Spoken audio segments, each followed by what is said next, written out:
10 Shqipërisë. Ismail Qemali, po.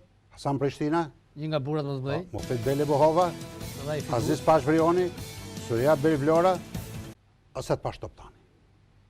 Edhe top. Così poi non so më tha, do të papa po në më shkëlqyshme. Protestoj kur sistemi është i pandryshueshëm, do të ishte përmes edhe asaj që quhet dhunë. Elez Biberaj, edhe ai aktiv kundër Berishës, and protect the American people from possible outbreak. Donald Trump's desperate campaign is in trouble, and they want to manipulate this election to save the president. Close polling places, ignore military votes, throw out mail-in ballots, and intimidate voters. I am urging them to do it. Trump and his loyalists are fine cheating. They don't care if it's illegal. And they believe there will be no consequences. We can't let thugs steal Michigan's voice in this election. And funded a robocall targeting minority populations. These robocalls could impact who our next president is. We can't let them take away our vote. And to the Republicans in Michigan, listen closely. If you help Trump's losing campaign cheat to win, you will be caught. To the White House for 4 more years. Thank you. God bless America. Elections have consequences. Your decisions will too. Michigan is watching. The Lincoln Project is responsible. And Militia Watch says Georgia could possibly see violence around Election Day. We can't let them take away our vote. And to the Republicans in Georgia, listen closely. If you help Trump's losing campaign cheat to win, you will be caught. It's going to bring us together a victory because they're just going to finally say, let's just give up. Elections have consequences. Your decisions will too. Georgia is watching. The Lincoln Project is responsible. We can't let thugs steal Arizona's voice in this election. Sent to Democrats in 4 states, threatening to, quote, come after any voter who doesn't vote for Donald Trump. We can't let them take away our vote. And to the Republicans in Arizona, listen closely. If you help Trump's losing campaign cheat to win, you will be caught. Martha, come on, let's go. Quick. We are ground zero to save the country. Elections have consequences. Your decisions will too. Arizona is watching. The Lincoln Project is responsible for the content of this advertising. Consequences. We can't let thugs steal North Carolina's voice in this election. And he really wants to fight the radical left, and he does it, and he knows how to fight. We can't let them take away our vote. And to the Republicans in North Carolina, listen closely. If you help Trump's losing campaign cheat to win, you will be caught. And they believe there will be no consequences. We can't let thugs steal Wisconsin's voice in this election. The possibility of militia groups coming either here or the Kenosha area to intimidate voters at the We polls. can't let them take away our vote. And to the Republicans in Wisconsin, listen closely. If you help Trump's losing campaign cheat to win, you will be caught. Hello, Wisconsin. We win this state. You know what? It's over. Elections have consequences. Your decisions will too. Wisconsin is watching.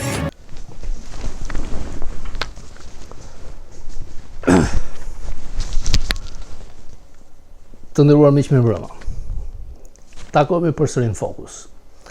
Do të vazhdojmë dhe këtë javë të flasim për procesin zgjedhor në Shtetet e Bashkuara të Amerikës dhe se si presidenti elect Biden po formon kabinetin e tij dhe reagimet e medias serioze, analistëve dhe think tankeve në Washington se çfarë do të bëj Biden në politikën e brendshme, por dhe në politikën e jashtme. Sot përmes Zoomit do të kem rastin t'ju sjell tek ju një figurë të madhe të politikës jashtme amerikane, Richard Haass, presidenti Këshillit të lidhjeve me jashtë në New York, ish zyrtar i lartë i administratës Bushit në Departamentin e Shtetit, i cili ka shkruar disa libra me të vërtet, jo thjesht me interes, por duke dhënë një vizion të madh për politikën e jashtme të Amerikës dhe të gjithë botës.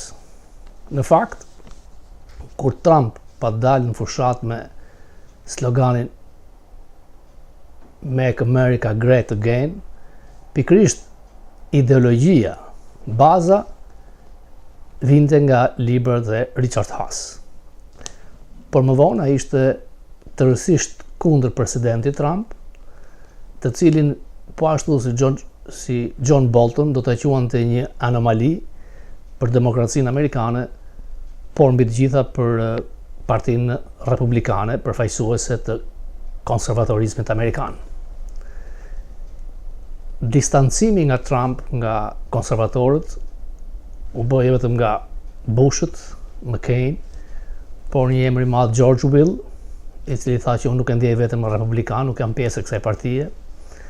Dhe shumë si Will, si Haas, ndikuan në humbjen zgjedhore të Trump, se pikërisht ato që i bëri Lincoln Project, duke synuar të marrë një masë të madhe republikanësh, të cilët do të votonin për partinë, kandidatët në Senat dhe në Kongres, por do të ishin kundër autoritarizmit, narcisizmit dhe kaosit sundues në Shtëpinë e Bardhë nga presidenti Trump. Firmly committed to the transatlantic alliance and considers himself one of its builders and architects.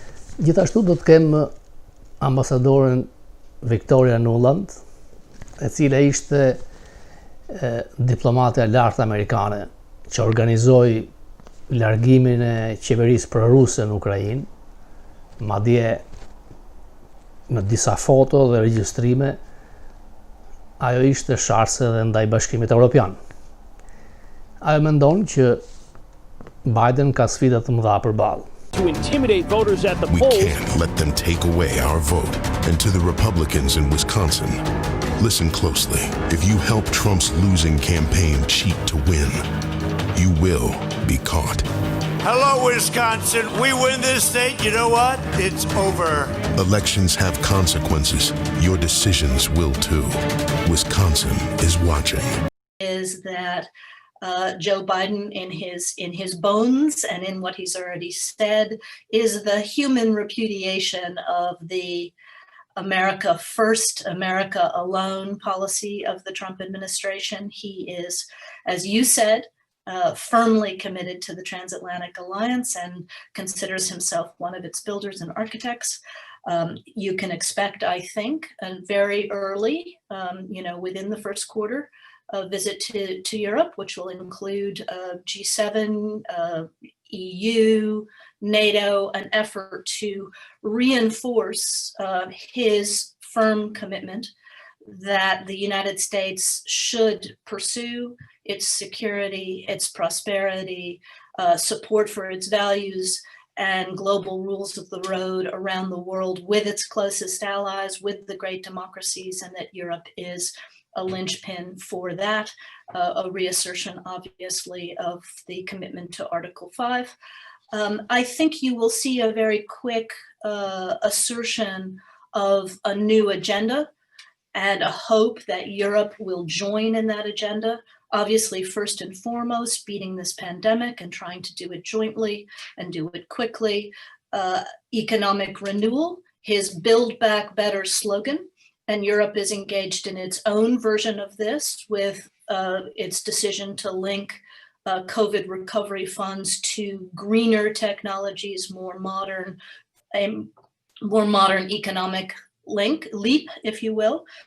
But he will also be rigorous, I think, about addressing some of the challenges that we share, whether it is a far more assertive China that is becoming a significant security, economic, and technological rival, whether it is dealing with Russia, as we always have, but doing it in a more coordinated and pointed way. The challenge of technology. Consequences. We can't let thugs steal North Carolina's voice in this election. And he really wants to fight the radical left, and he does it, and he knows how to fight. We can't let them take away our vote. And to the Republicans in North Carolina, listen closely.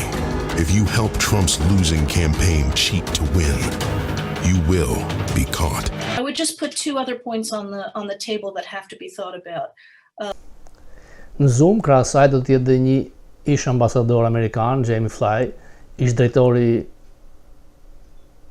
Europa e Lirë, i cili thotë se unë si republikan nuk kam votuar Trump, por Trumpizmi fitoi, sepse ndarja e Amerikës është e tillë që Trumpizmi do të vazhdojë të jetë gjatë në politikën amerikane. Is likely going to give him a seat at the table, at least for the foreseeable future, when it comes to many of these topics. And you've just seen that even in the last several days, and the fact that very few Republicans in Congress have even been willing to kind of start pushing him towards the door for fear of an angry tweet from Donald Trump Jr., for instance, or from the president himself.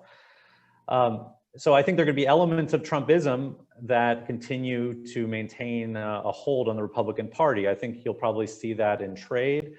You already had that before Trump when it came to multilateral institutions and international cooperation. That's not a new dynamic, really.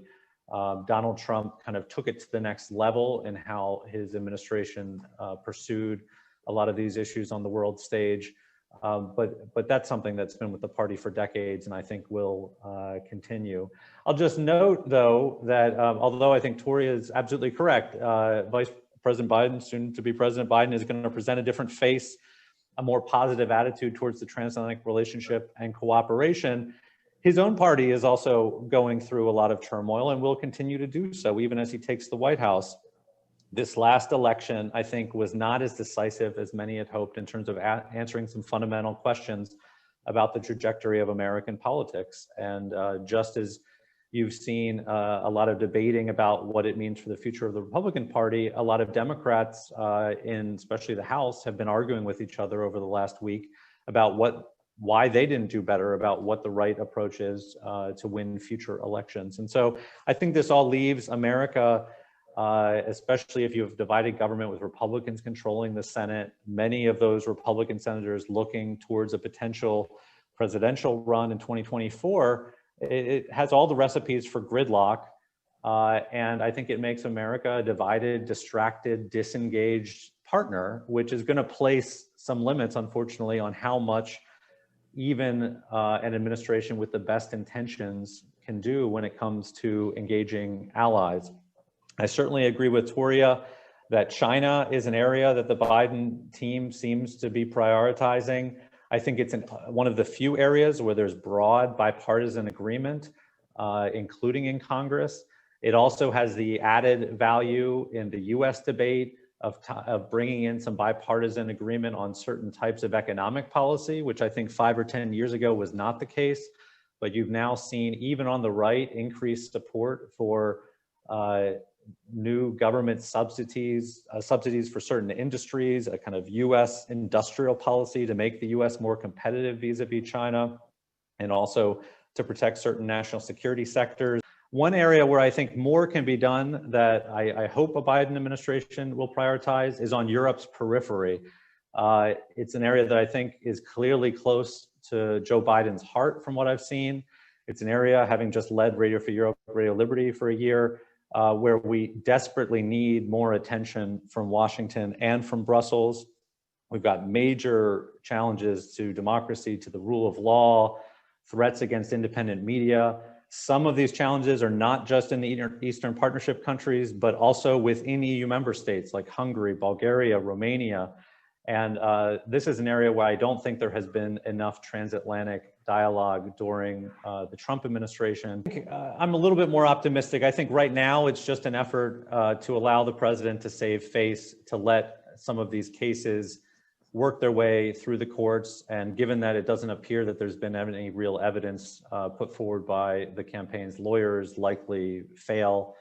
I think we'll know more in a couple of weeks. If we're still debating this issue 3 or 4 weeks from now, I think we'll have bigger problems. I will say, though, that the way this is already being covered in conservative, especially amongst conservative media, does raise the significant danger that a large segment of the Republican electorate will not believe that Joe Biden was legitimately elected. That was going to happen anyways because of the way that President Trump handled himself during the campaign and already started to plant seeds of doubt. But I think this added to just how close the outcome was, how well President Trump did including with some surprising demographics, with Hispanics apparently, with African-American men. I think it's going to make it more difficult for Republicans in the Senate to find areas of common ground with a Biden administration. Çuditërisht, në vende ku sundon ignoranca, mungesa e mendimit intelektual, mediave të hapura, është blerë ideja e vjedhjeve të mëdha zgjedhore në SHBA. Në 50 vitet e fundit, nuk ka pasur raste të mashtrimeve vjedhjeve zgjedhore, janë disa shifra, numrat janë shumë të vogla. Natyrisht që në 150 milion vota do të ketë edhe disa gabime të makinave që numërojnë, sepse do të kemi të qartë që sistemi i votimit në SHBA nuk është në Shqipëri ti mbush të fleta e votimit, e fut në mashinë dhe mashina numëron votën tënde. Punonësit elektoral janë jo partizan, jo partjak, njerëz të paguar, në shumicën e rasteve janë mësues, pensionist, të cilët nuk do të guxonin kurrë të shkelin atë detyrë të shenjtë. Dhe të gjitha shpifjet janë të çuditshme, dhe natyrisht për vende si Erdogan, Putin, Shqipëria, ku njerëzit pa kuptim, ish gazetarë të Zërit të Popullit apo kryetar parlamenti që Ramizalia i dërgoi në Moskë kur bëi grushti shtetit për të dhënë mbështetje, sot janë me Trump. Duke kujtuar se do ishte kundra Ramës apo do ishte antikomunist i madh. You will be caught. It's going to bring us together a victory because they're just going to finally say, let's just give up. Elections have consequences. Your decisions will too. Georgia is watching. The Lincoln Project is responsible for the content of this advertising.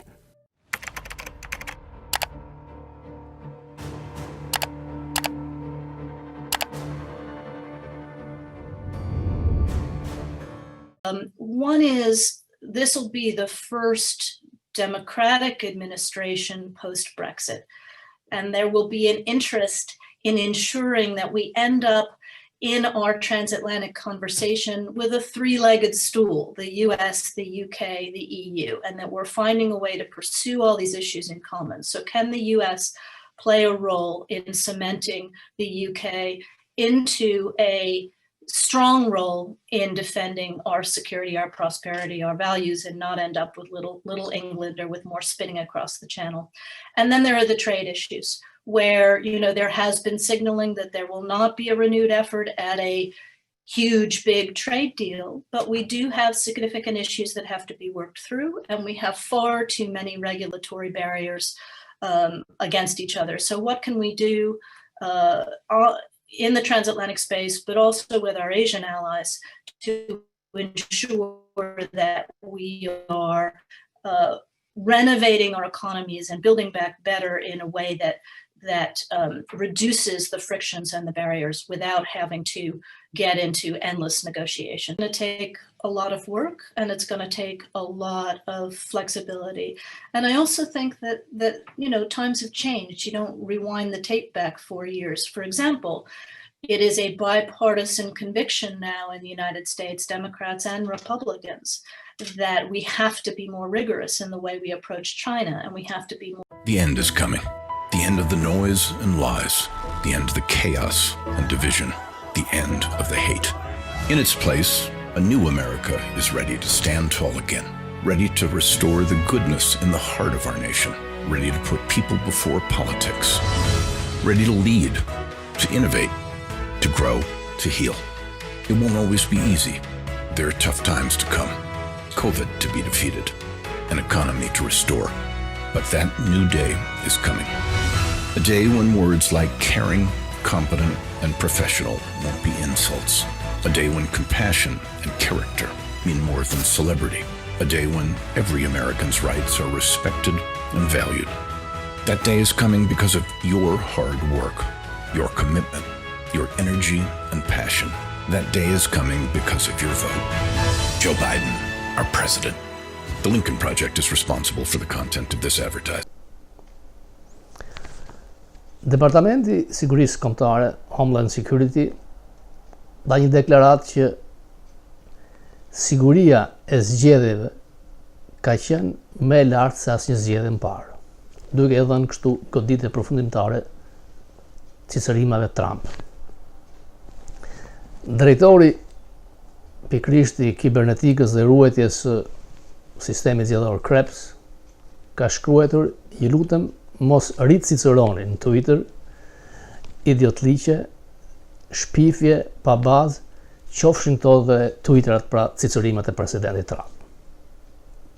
Është një nga figurat e mëdha amerikane, por që mund të humbas vendin e punës, pikërisht se është i haptas duke dalë kundër presidentit vet. Në qoftë se shikojmë shifrat, Trump nuk ka fituar pak. Janë mbi 72 milion vota. Por Biden ka mbi 77 milion vota, pra 5 milion vota më shumë vota popullore. Në votat elektorale, në Michigan është më shumë se 148.000, ndërkohë që Trump e pat fituar me 10.000 vota. Në Georgia ka shkuar të 14.000, diferenca do të ketë rinumurim, por nuk mund të ketë ndryshim, mund të jenë disa qindra numra, maksimumi mund të shkojë 500 ose 1.000, sepse do të bëhet ajo që the tallying. Numërimet që janë bërë do të merren në fletët dhe me dorë do të shikohet numri në bazë të konteve. Nuk ka ndodhur ndonjëherë që të ketë përmbyset. Në Arizona numri është ulur shumë, po prap Biden duke se do të fitojë. Nevada numri është rritur së tepërmi. Çfarë synon Trump të bëjë? Në të shumtat e padive, në përgjykata nuk ka pasur evidenca, fakte dhe gjyqtarët i kanë hedhur poshtë. Madje në Arizona, avokati Trump tha që nuk po themi për vjedhje ose mashtrime, po themi për gabime. Dhe natyrisht, kur mund numërohen me miliona vota, do të ketë edhe fira. Problemi tjetër është ajo me votat me postë.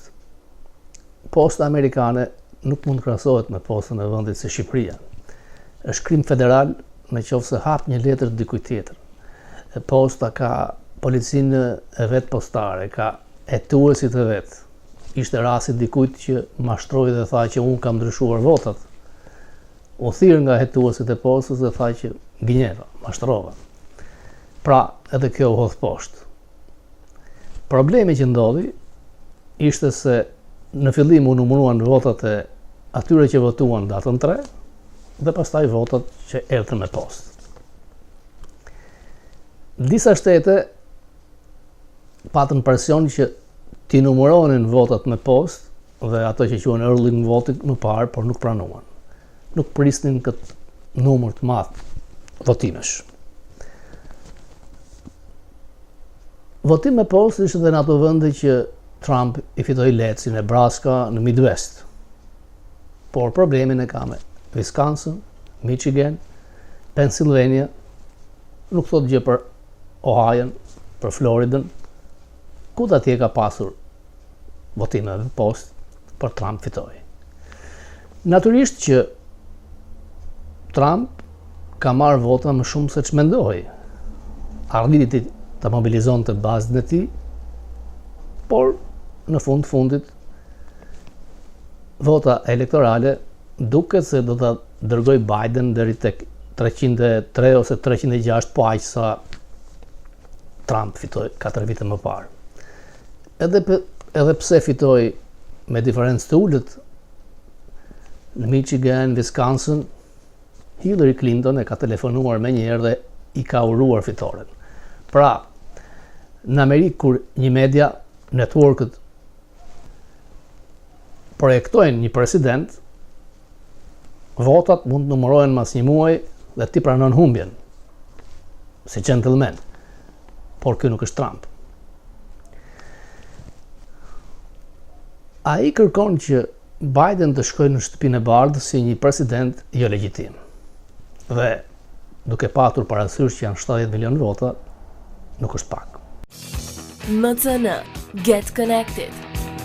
The world that Mr. Biden will inherit. As I'm fond of pointing out, when you run for president, you can choose just about anything you want. You can choose your running mate, In this case, Mr. Biden chose Senator Kamala Harris.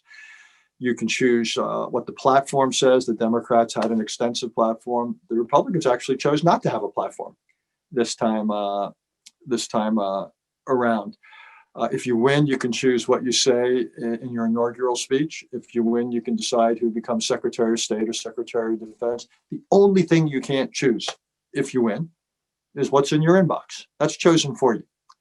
And that's when you walk into the Oval Office on that first day after the inaugural event.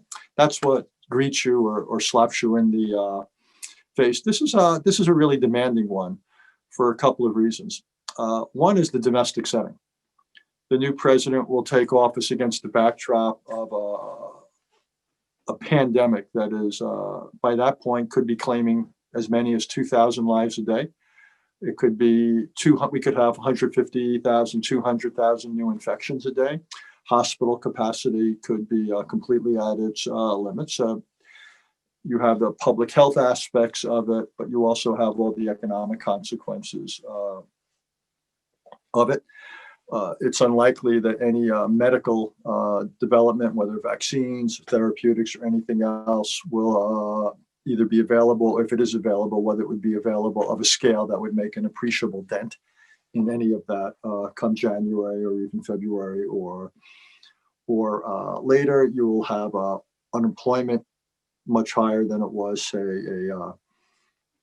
a year ago. You'll have all sorts of people, depending upon whether there's various relief legislation, living on the edge, maybe unable to meet their next mortgage or payment or their rent. We've obviously got tremendous political divisions. A poll I saw this morning showed 7 out of 10 Republicans do not believe 7 out of 10 people rather who voted for Mr. Trump, which is roughly 70 million people, do not believe that the election was legitimate, which then raises questions about whether they would come to see Mr. Biden when he becomes president as legitimate. So you've got a country that's truly divided politically. You've got social media and cable and talk radio, all of which will in some ways both feed and reflect those divisions. We got racial divisions in this country and massive wealth inequality. It's a long list. So the domestic dimension of the inbox is daunting. And then internationally, you've got two groups of challenges. You've got, if you will, the familiar stuff, great power rivalry, China, Russia, what have you. That's the stuff of history. And then now in this era, we also have all sorts of global challenges. I've already mentioned several: infectious disease, climate change, an unregulated internet. You've got proliferation. You've got terrorism, and so forth. So, and in all these areas, there's a real gap between the nature of the challenge and whatever collective response is out there, be it institutions or rules, what have you. MCN, Get Connected. Në librin e ri që Obama pritet ta publikojë në fund të muajit, thotë që Partia Republikane nuk e pranoi kurrë që një njeri me ngjyrë të shkonte në Shtëpinë e Bardhë. Dhe helmi, urrëtia e Sandra Palin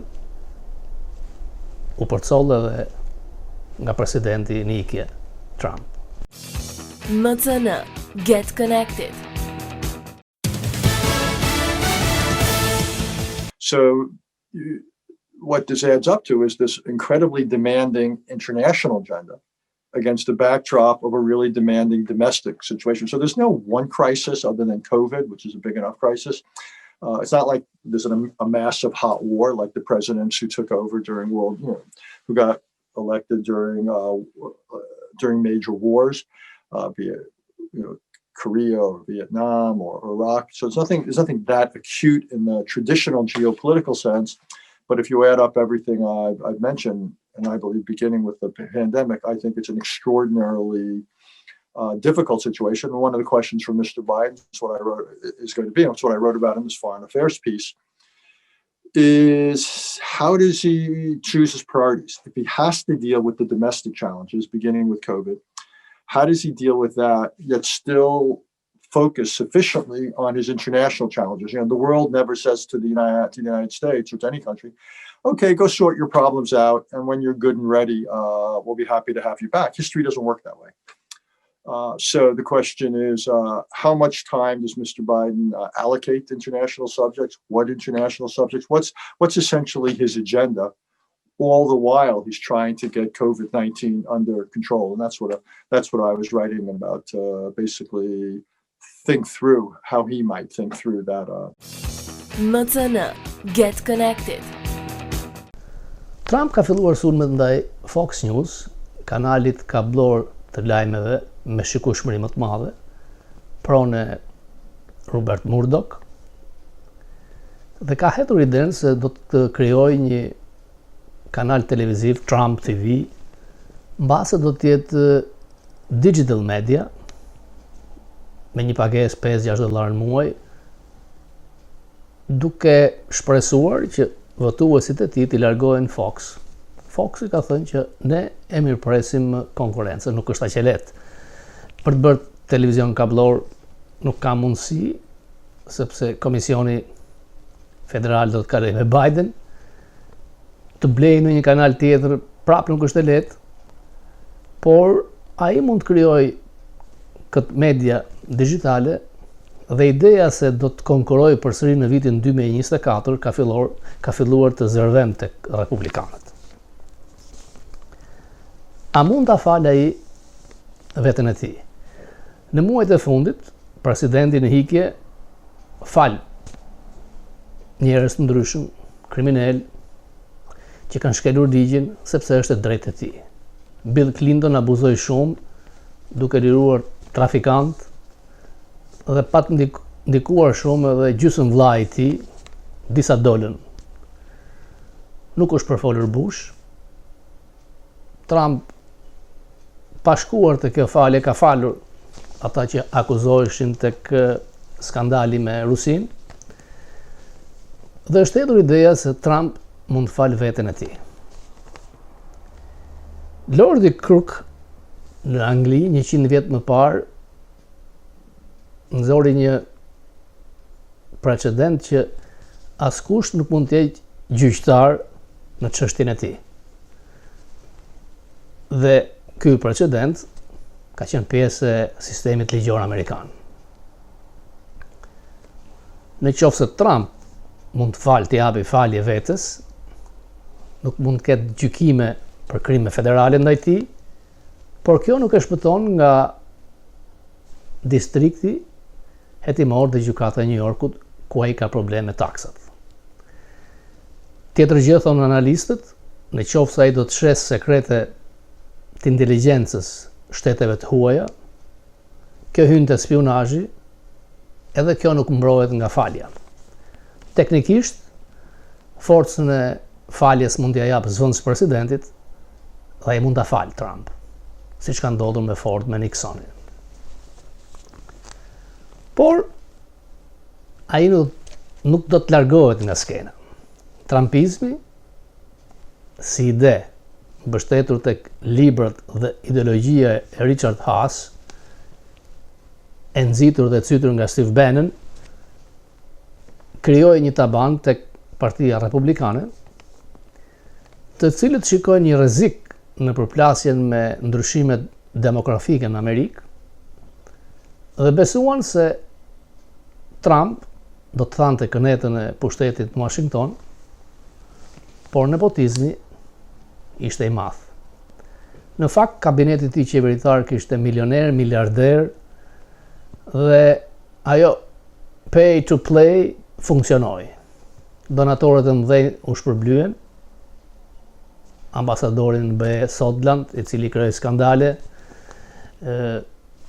në Izrael, duke prishur dhe raportin e emrimeve politike të ambasadorëve, të cilët nuk shkojnë më shumë se 20%, 80% janë nga shërbimi i karrierës. Trump krijoi probleme të mëdha, sidomos në departamentin e shtetit, i cili sipas tij dhe Pompeos 90% voton për demokratët. Kjo është kultura liberale e departamentit. Në fakt, Pompeo habiti të gjithë diplomacinë botërore kur tha se ne po përgatitemi për tranzicionin Trump 2. Në qoftë se do të kthehem në librit të John Bolton, të cilit sapo e kam përfunduar në përkthim. Pompeo, në të shumtën e rasteve, mendon si Bolton, madje të dy e kanë pas përgatitur letrën e dorëheqjes. Por Pompeo është ambicios, karrierist dhe ka një ëndër që në 2024 mund të jetë vetë në garë për president. Trump ka shkarkuar shokun e klasës të tij në West Point, Esperin, sekretarin e Pentagonit. Ky krijon një problem të madh, janë larguar edhe disa zyrtarë tjerë, në rrezik është drejtoresha e CIA-s Haspel, dhe në vend të saj mund vëhet gay Richard Grenell. Një skandal tjetër që do të krijonte shumë probleme me sekretet e CIA-s dhe do të tregonte edhe një herë që ky njeri nuk mendon për vendin, jo America first, por me first. Është problematik, madje edhe familja e tij është e ndarë. Djemt i thonë që mos u dorëzohen, na kanë vjedhur zgjedhjet, kurse Kushner, ebrej është me i zgjuar me Ivankën, kërkojnë një exit way, por askush në shtëpinë e bardhë nuk guxon të përmend emrin Biden, të gjithë janë të friksuar, dhe askush direkt nuk i thotë që të rriqu, por i flasin që të lësh një dinjitet, vazhdimsi, duhet të rriqesh me dinjitet, sepse vjen një pikë që ta pranon shumbjen. MCN, get connected. MCN, get connected. That's something that we should keep in mind as we lurch back and forth in this 21st century, which is incredibly complex and very, very different from the 20th century. The very concept of national security and everything that it entails is much broader. The reasoning behind its creation and functioning is to advise the president, that it has no independent purpose other than that. But in a time when many issues come before the president that involve national security, when the interagency process has become cumbersome and bureaucratic, the effectiveness of the NSC to advise the president, I think, is critical. And there are many different theories as to how it can work, but I think if you abandon it, it would be a huge mistake. And I think part of the problem, I know we're not supposed to be too topical here, but part of the problem that we face today is that it just doesn't suit the current incumbent. And allies, U.S. policy toward the Middle East, toward China, toward Russia, and that way, by speeches targeted on each one of these, you got a public elaboration from the president or the security advisor or secretary of state about the nitty-gritty of what our policy is in each of these domains. As a national security advisor was that the National Security Council was severely underfunded and severely overpopulated. But one of the problems that manifested itself is that fully 2/3 to 3/4 of the staff on the National Security Council were from the interagency, from the Defense Department, from the State Department. MCN, get connected. In conclusion, there's only one question that matters. Just ask yourselves, America, aren't you better off than you were 4 years ago? No! MCN, get connected. MCN, get connected. Bideni duhet të ketë përditësimet e CIA-s, nuk i ka. Duhet të jepen zyra dhe pagesa financiare për stafin e tranzicionit, por Biden thotë që s'ka problem sepse kjo do të vi, nuk më pengon.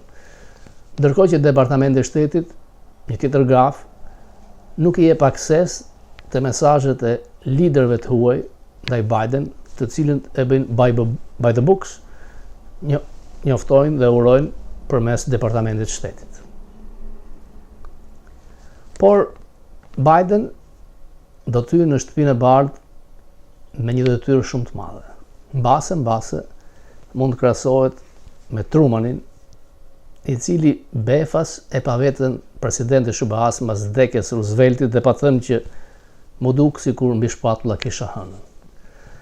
Vjen me një krizë të madhe të pandemisë, thuhet që deri në 1 mars me model kompjuterik numri i të vdekurve mund të shkojë 430.000, mund të ketë 200.000 infeksione të reja në ditë dhe 2.000 të vdekur në ditë. Trump ka ditë dhe kohë që s'flet për pandeminë. Ndërkohë, do ketë sfida në politikën e jashtme. Kina, Rusia, Irani ka theksuar se do të kthehet në marrëveshjen e Parisit. Do të jetë i ashpër me Kinën, me Rusinë, por jo çdo gjë që u krye nga Trump duhet braktisur. Ka një bashkëpunim bipartizan me qasjen e Kinës, por jo ndaj Iranit. Trump përmes Boltonit ishte ashpër ndaj Iranit dhe masat e ndërmarra, sanksionet nga ai e ulin mundësinë e prodhimit të armës bërthamore.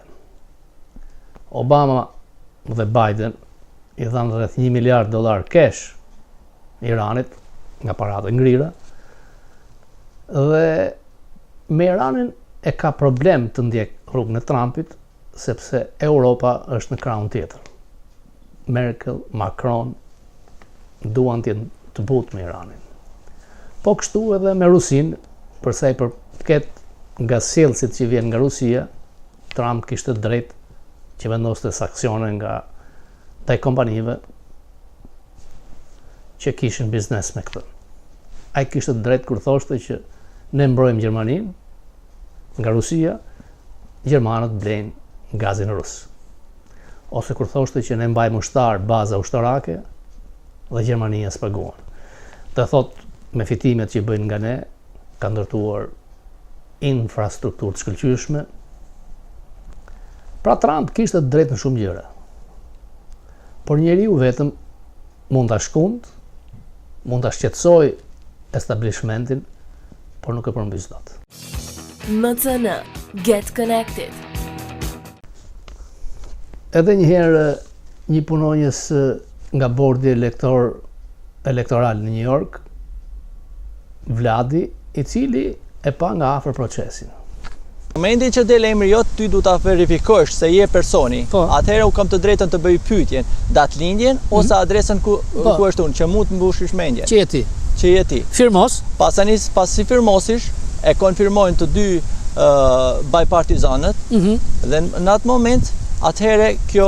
Po, dy vetë ishin dhe atje ku ishin, po. Po, në atë moment jepet fleta e votimit ku ti do zgjedhësh një bust që do shkosh edhe të zgjedhësh ato që...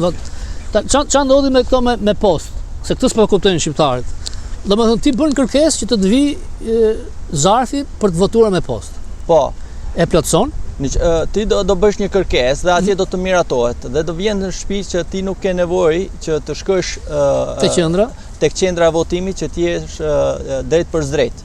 Atëherë bën plotësimin dhe e dërgon me post. Ka mënyra shposësh që me FedEx ose me lloj postash mund ta dërgosh. Ose dropsh vetë ose Dropbox në tek Board of Election. Dhe kjo do të vota jote do të llogaritet.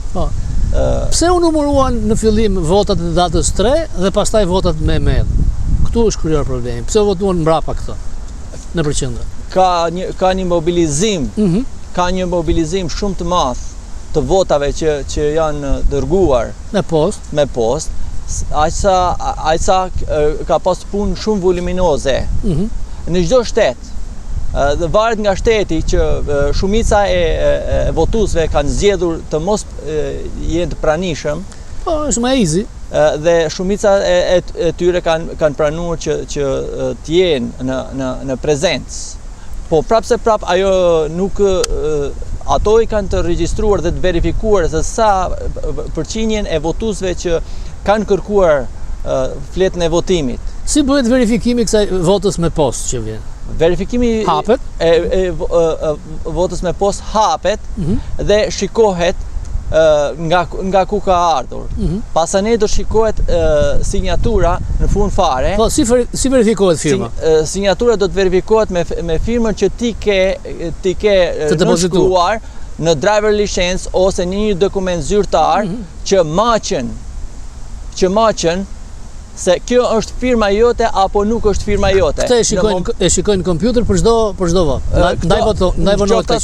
Po, në qoftë se do të ketë një ankimim nga njëra palë, atëherë këto do ta shikojnë se kjo nuk maqen dhe kjo flet votimi nuk është nënshkruar nga personi dhe ky person mund të jetë i vdekur apo mund të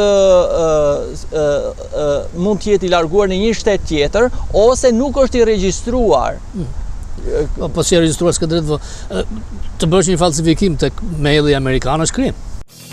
MCN, get connected.